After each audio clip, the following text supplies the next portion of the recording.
Good evening. I'm Joe Nye, Dean of the Kennedy School, and welcome to our forum. This is not what you would call an ordinary circumstance for a forum. We are indeed on the eve of war.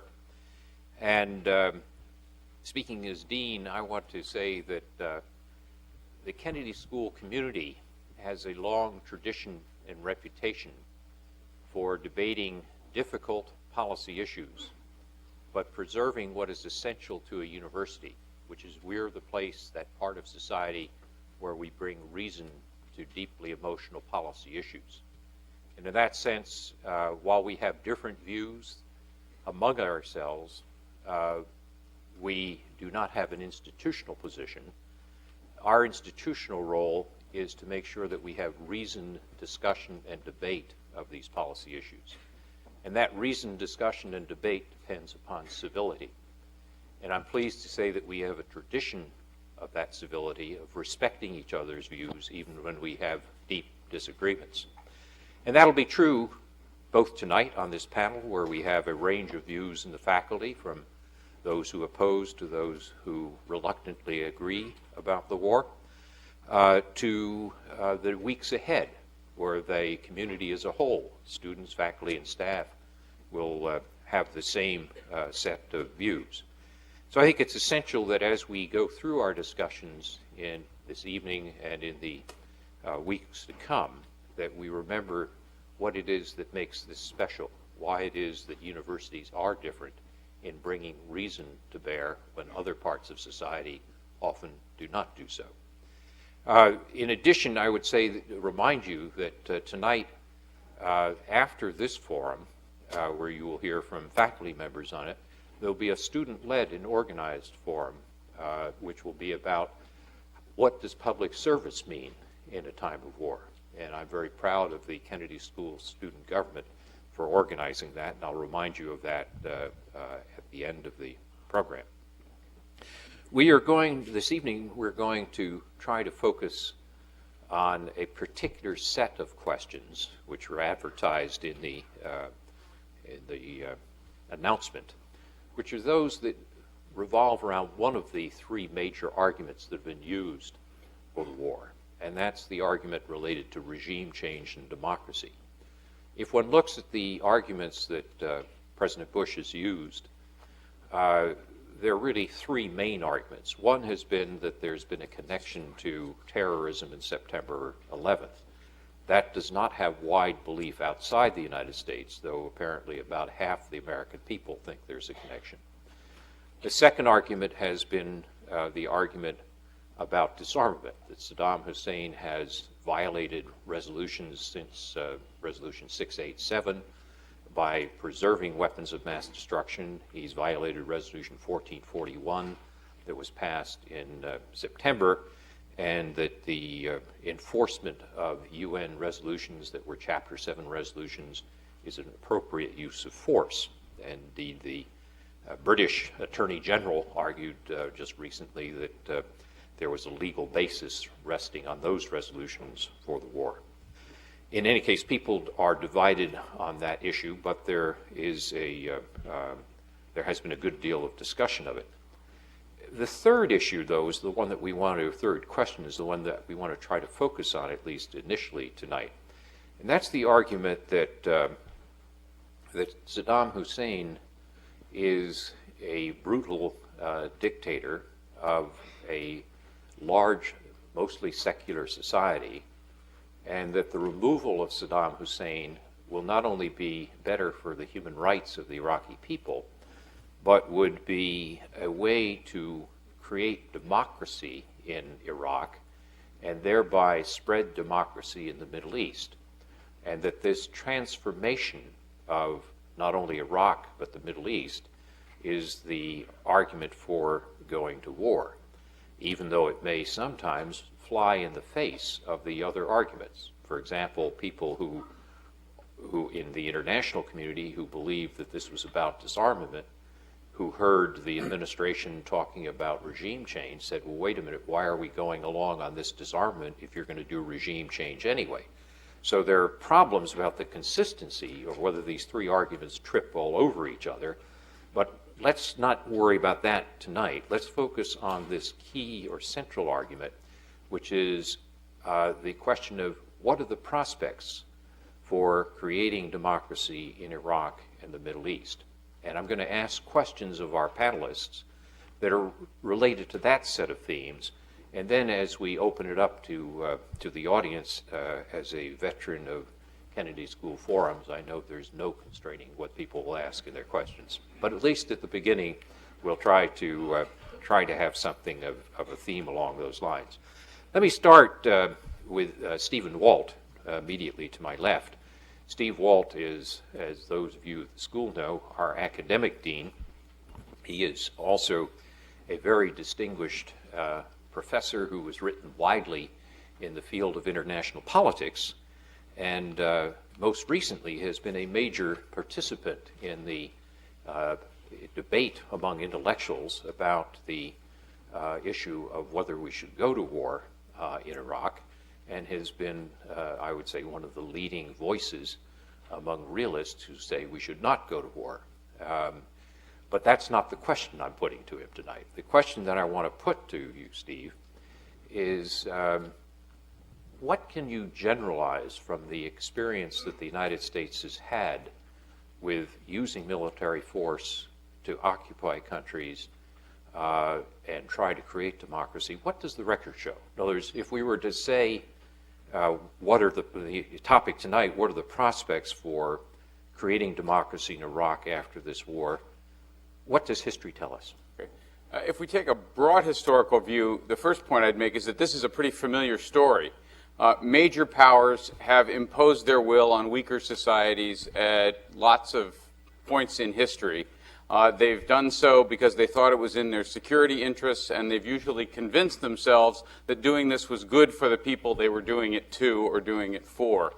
Britain, Russia, France, Germany, and the United States have all done this in the past, and when they formed colonial empires, they usually eventually were thrown out because the people they had brought these benefits to decided those benefits really weren't what they wanted. So this is an old story in some sense. The second point I'd make is that the American experience with doing this is the American track record in exporting peace and democracy to the rest of the world isn't a particularly encouraging one. Here's a list of places we've intervened with military force since 1900. Cuba, the Philippines, Nicaragua, several times, Korea, Lebanon, Guatemala, the Dominican Republic, Vietnam, Bosnia, Kosovo, Afghanistan, Somalia. None of these countries became a democracy quickly as a result of American military intervention. Most of those countries didn't become democratic at all. A few did decades later. The two big success stories, of course, are Germany and Japan after the Second World War. But these, it strikes me, are quite special cases. Both of these countries had some prior experience with democracy and democratic forms of government. Both of those countries had started the wars in which they were defeated.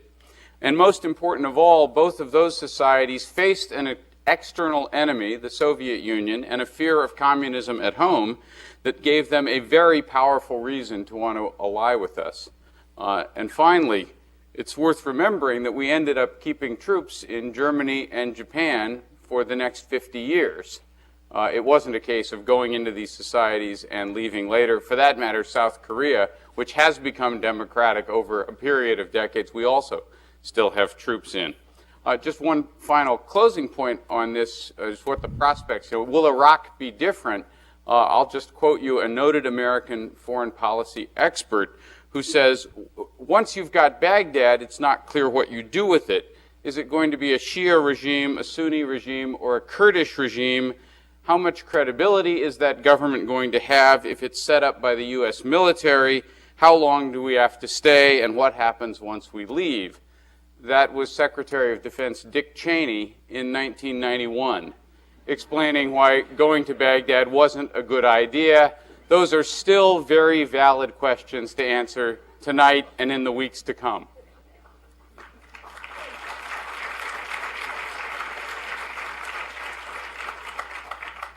Our next speaker is Canon McKeah, who is the only person here, I believe, who was born in Baghdad. and is a professor of Middle East Studies at Brandeis and directs the Iraq Research and Documentation Project here at Harvard. He very bravely wrote a book exposing and describing the horrors of Saddam Hussein's regime some years ago, originally under a pseudonym, but then went public with it. It was called The Republic of Fear, The Politics of Modern Iraq and Cruelty, and he later followed that with a book called Cruelty and Silence. What would you answer to the people who are skeptical that we can create a democracy in Iraq when we have not only the well-known divisions between Shia, Sunni, and Kurds, but tribal and clan divisions within these groups, and no long history of democracy? I mean, many people you have argued in favor of democracy in Iraq. Many people have expressed skepticism, not on the general historical record, but on the particulars of Iraq. What would be your answer to those folks? Well,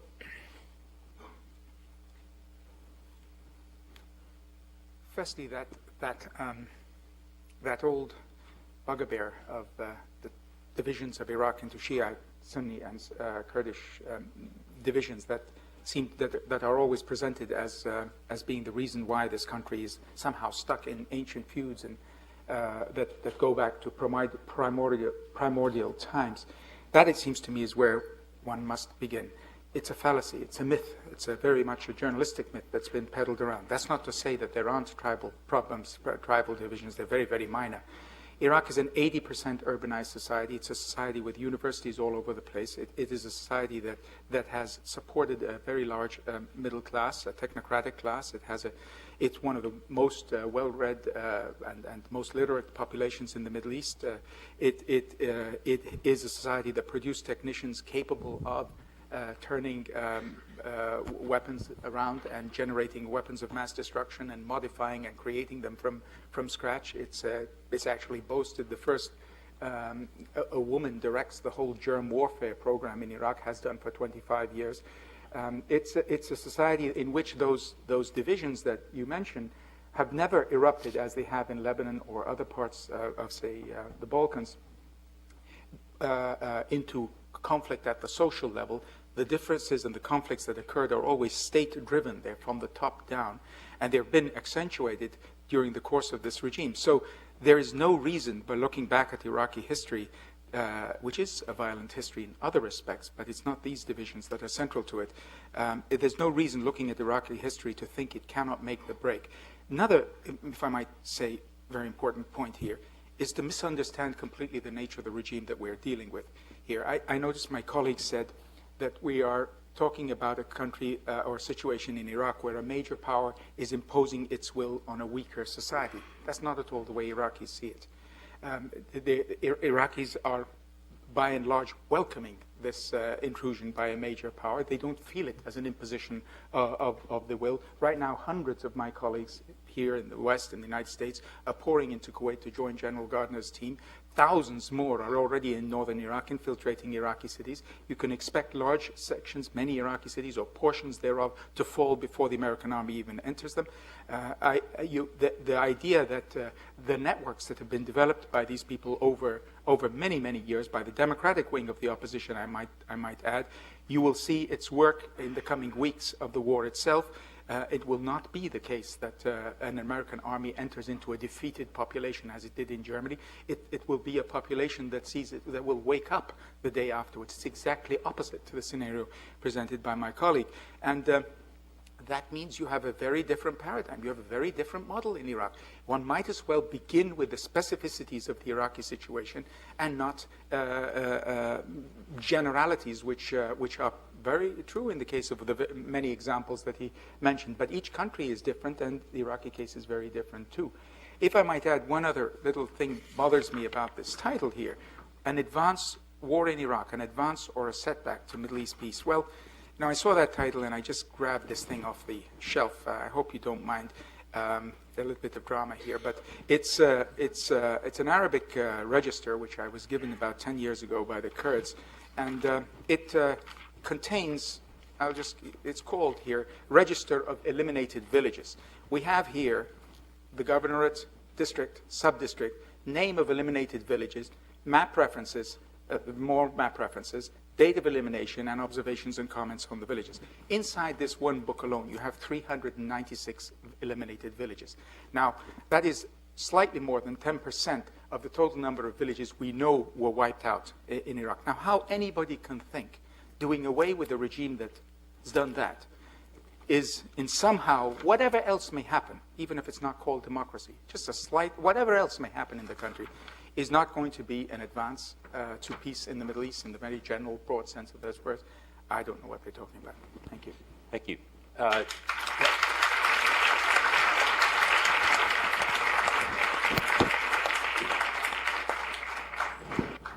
John Ruggie is next in line. John is the Kirkpatrick Professor of International Affairs and Director of the Center for Business and Government here at the school.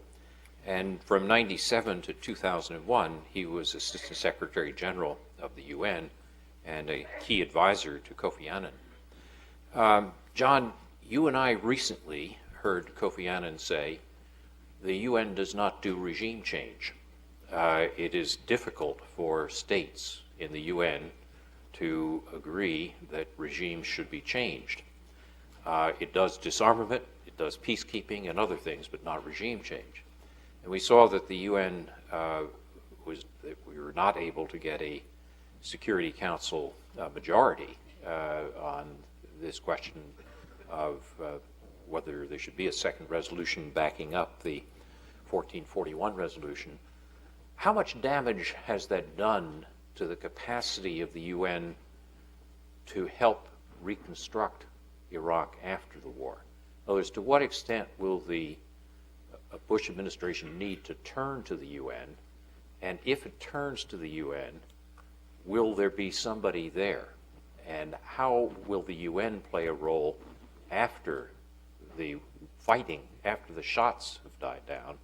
What will be the role of the UN then? Joe, when Kofi Annan said that to us, being a polite fellow, I didn't remind him of a speech that I actually worked hard on in September '99 for him on humanitarian intervention. A Secretary General who's committed to the idea of humanitarian intervention for some purposes can't also be entirely opposed to regime change, because the two do go together. But I let it pass at the time. I think what he meant to say was that whatever the United Nations gets involved in by way of violating the sovereignty of a particular member state of the UN ought to have broad support internationally, ought to be, where possible, endorsed by the Security Council. But in fact, he was not entirely consistent on that score either, because he came about as close to endorsing the Kosovo intervention as any Secretary General could, even though it had not been approved by the Security Council. So there is a streak in Kofi Annan that has some sensitivity to the issue that we're discussing here. Although I think in the present case, he was fully convinced that Security Council backing, in fact, was possible, and was deeply disappointed that diplomacy went off the rail. And I think for the longest time, he kept stressing the importance of unity in the Council, one, because it's the right thing for a Secretary General to say, but also because I deeply believe that until fairly recently, he believed that it was possible to achieve. My own discussions with the ambassadors on the Security Council led me to believe that that was a correct assessment, and we can get into why it went off the rail on some other occasion.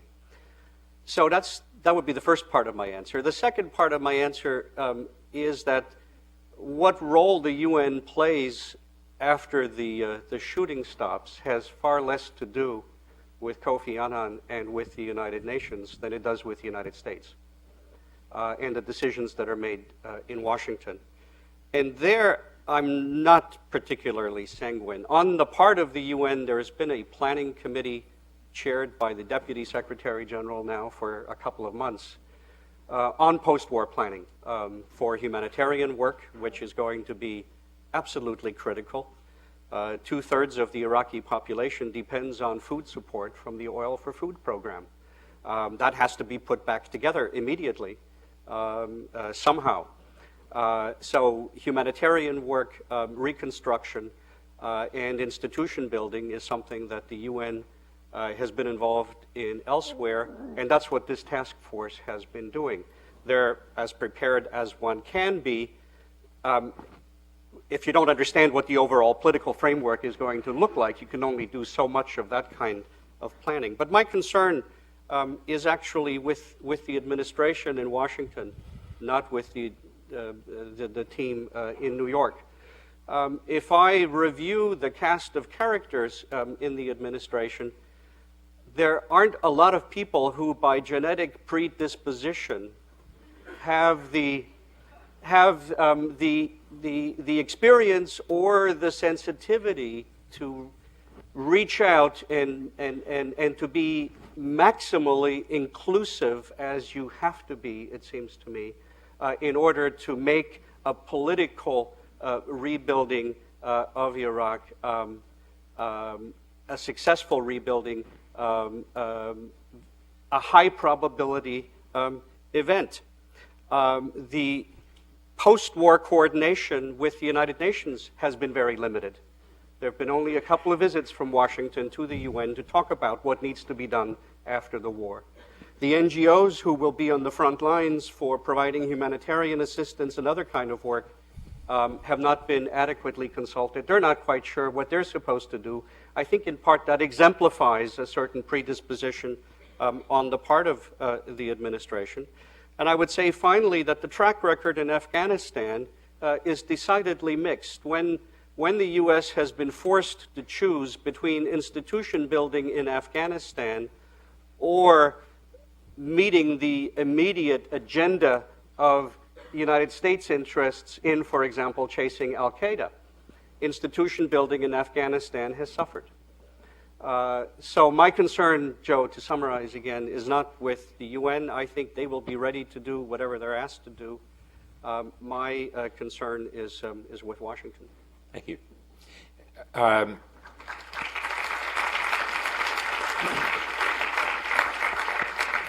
Our next speaker is Dan Glickman, who is the director of the Institute of Politics here at the school, and who served in President Clinton's cabinet as Secretary of Agriculture, but before that was a member of Congress from 1977 to 1995. And he was chairman of the House Select Committee on Intelligence, and he told me that he had actually voted to stop the sale of agricultural or food products to Iraq in 91 and voted for the first Gulf War resolution. Dan, as you look at the question of democracy and regime change and your colleagues in the Congress, Congress has been relatively quiet about this. Senator Byrd made an eloquent speech, but people have not been eager to step forward in this debate. Is that because there's a internal division, or people are conflicted? In other words, they want to support human rights, they want regime change, but they worry a little bit about the way we're doing it? Or is it just that the strategy is to lay low no matter what, because when the chips fall, then you declare yourself afterwards? Or, what's behind the Congress on this? And looking ahead with this, how important will the democracy argument be? What will Congress be willing to pay and do if we see American troops beginning to be picked off by snipers, or we see terrorism and so forth? Will they hang in there for the kinds of long periods that are necessary for reconstructing Iraq, or not? Tell us a little bit how it looks from the Congress. I don't think the Congress has been quiet. I think they have been astonishingly disengaged. I mean, Article 1 of our Constitution is the Congress. And the Founding Fathers really wanted that branch of government to be a check or a brake on the executive branch of government. In fact, if you read some of the Federalist Papers, that's a theme that runs all the way through it, was that the Congress is the voice of the people, and they're supposed to be the ones that kind of are the oversight authority over it, and it hasn't taken place. I think there are a lot of reasons why, and I think it's been a serious problem. Let me first say that I did vote for the first Gulf War resolution in 1990, and I probably would have voted for this one as well. But I just want to repeat a little bit the story that Joe says, because it tells you a little bit about the Congress. In 1990, a week before Saddam invaded Kuwait, Senator Kassebaum of Kansas and I offered an amendment to stop the Department of Agriculture from providing concessional food aid assistance to Iraq. They were one of the largest purchasers of U.S. wheat and U.S. rice. We had been visited by some human rights activists, and we said, why is the government subsidizing this man? We offered this amendment.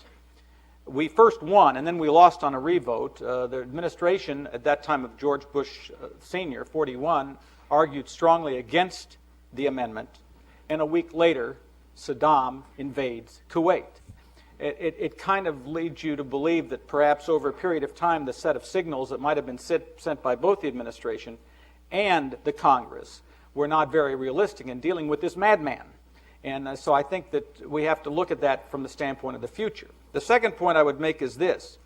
Those of you who watched C-SPAN the last few days watched Tony Blair and Jack Straw do an incredible, detailed, intelligent, thoughtful job of answering questions and intellectualizing all the intricacies of the problem. I mean, they went through hell.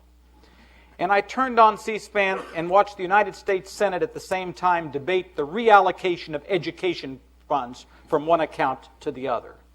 And I thought to myself, what is going on here? You know, the fact of the matter is, this is probably a legitimate use of American force, but people are probably going to die. And where is the Congress? Where are the people that are supposed to represent the American people in all of this going on? And quite frankly, they were, my judgment, they were absent without leave.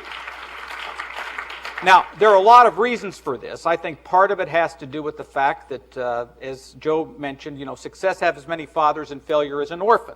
And so members of Congress are risk averse and don't want to do anything that hurts the troops. And when national security comes, they ordinarily do like to give some deference to the president. And it's understandable. And I did that when I was there. But and I also think from the standpoint of the Democrats is that there is a real concern about equivocation on national security issues being a real vulnerability. And so I think you find the opposition party not really wanting to take this issue on. But I would have to tell you that this is a very serious structural problem for us as we deal with what happens now. Because whereas the parliamentary system in the UK was able to have a genuine debate, our system to date has not. I mean, we had a debate about 4.5 months ago, and there's basically been very little serious legislative discussion since then. And one of the things that I have thought about is that in the area of at least foreign policy and national security issues, are we seeing the culmination of a major transformation in the American political system, where separation of powers is actually a hindrance in discussing war and peace? That is that we separate, one branch separates itself out because it doesn't want to have the burden of dealing with the issue, and is perfectly willing to give that burden to the executive branch of government. I hope I'm wrong, but I think that's something that thinkers in this country ought to talk about. What probably will ultimately work against that is the thing that I mentioned that Joe talked about, which is if things start going badly, and no doubt in part they will go badly. Nothing will go perfectly. Congress will become then perfectly eager to enter the oversight debate vigilantly. And the second thing is the power of the purse, which means the administration still have to find money to pay for all of this. And that still, thank God, hopefully, that Article 1 power includes the power to appropriate dollars for war. Thank you.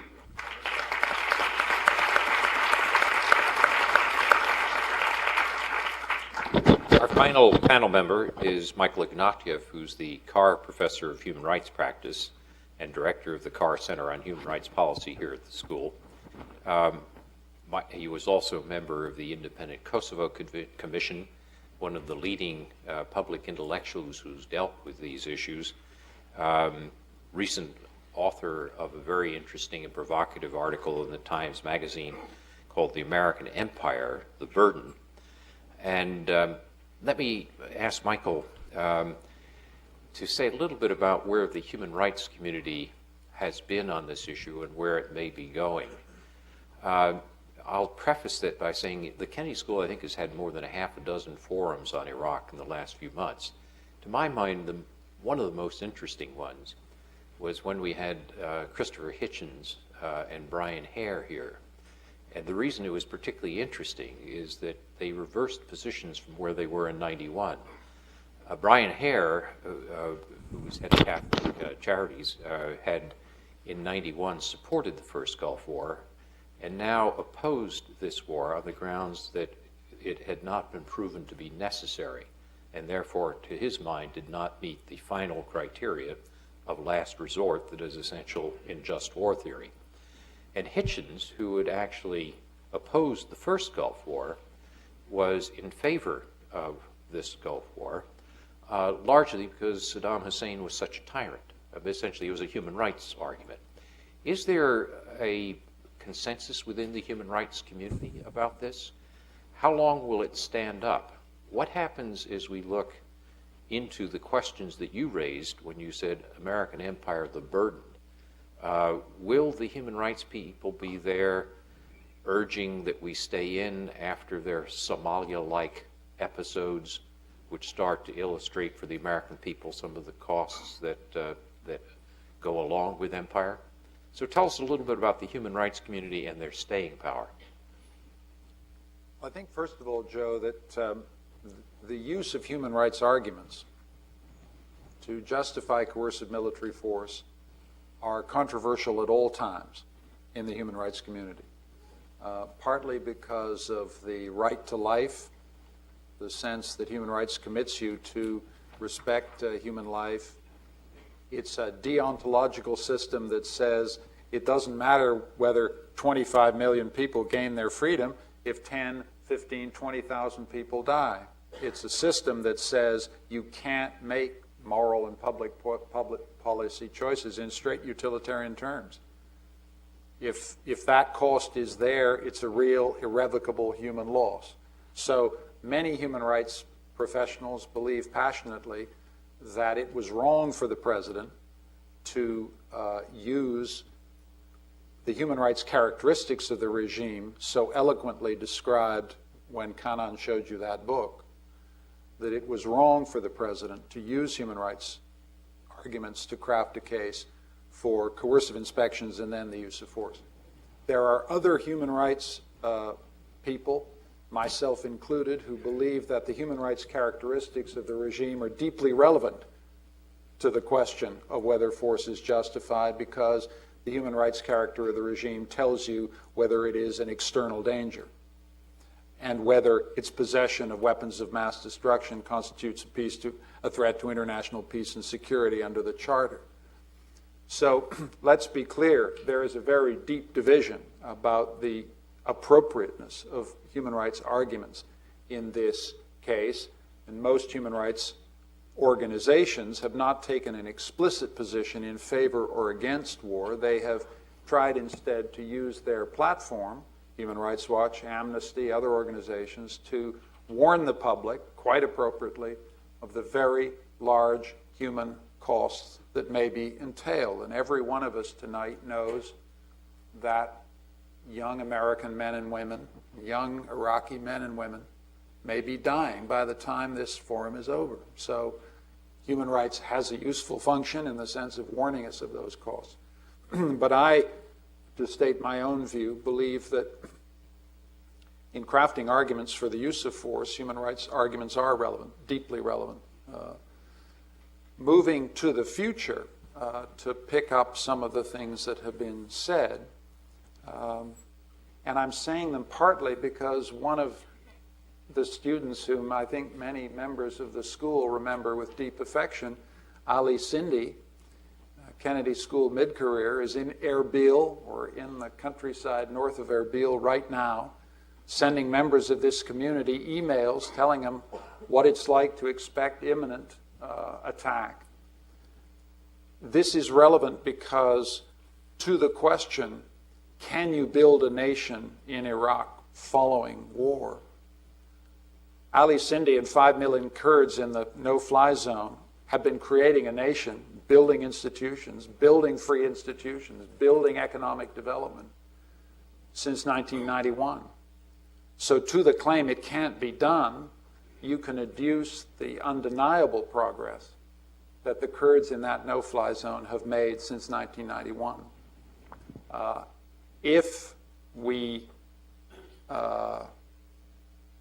the military operation is decisive, the Iraqi opposition, of which Kanan Maki is a distinguished member, has spent 30, 40 years planning for a democratic, free Iraq, which is federal, which is secular, which lives at peace with its neighbors, and takes the oil and does something better with it than developing chemical and biological weapons. You have to remember what the time and effort and struggle that the Iraqi National Congress has put into the nation-building business. So with respect to my friend and colleague Steve Walt, the question, what's the American record in nation-building, may be slightly misposed because the pronoun is wrong. The key question to ask is, what are the capacities of the Iraqi people when freed from tyranny to create nations? Evidence in the northern fly zone is that their nation-building capacities are pretty good. And secondly, that the capacity of the Iraqi National Congress to plan for the future seems to me to be grounds for hope.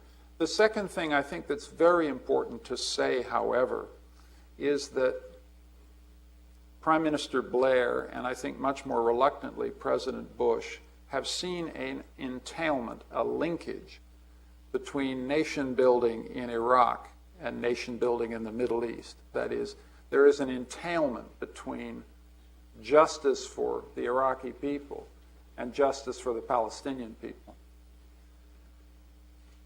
This is where, in my judgment, the crunch is going to come. It is very difficult to build freedom and security in Iraq, but one situation that might be fatal to the national security interests of the United States is to have American military power in Iraq and continued violence and death on both sides in the Middle East. That seems to me to be a recipe for long-term mass casualty terrorism in the United States, not to be alarmist, and therefore the commitment to build a nation in Iraq, I think, necessarily, as Prime Minister Blair insists, entails a very strong expenditure of presidential prestige and power to make sure that at the end of this awful ordeal through fire that this region passes through, that there will be, at the end of the day, two states, side by side, partitioning and sharing the land between the Middle East and the Jordan River. Two states, viable, contiguous, at peace with each other, not a Bantustan, but a real, viable, democratic state in Palestine. That, in my judgment, taking my neutral academic hat off and putting my own position on the line, that a free and democratic state in Palestine is the very precondition, in my judgment, for the security of the State of Israel.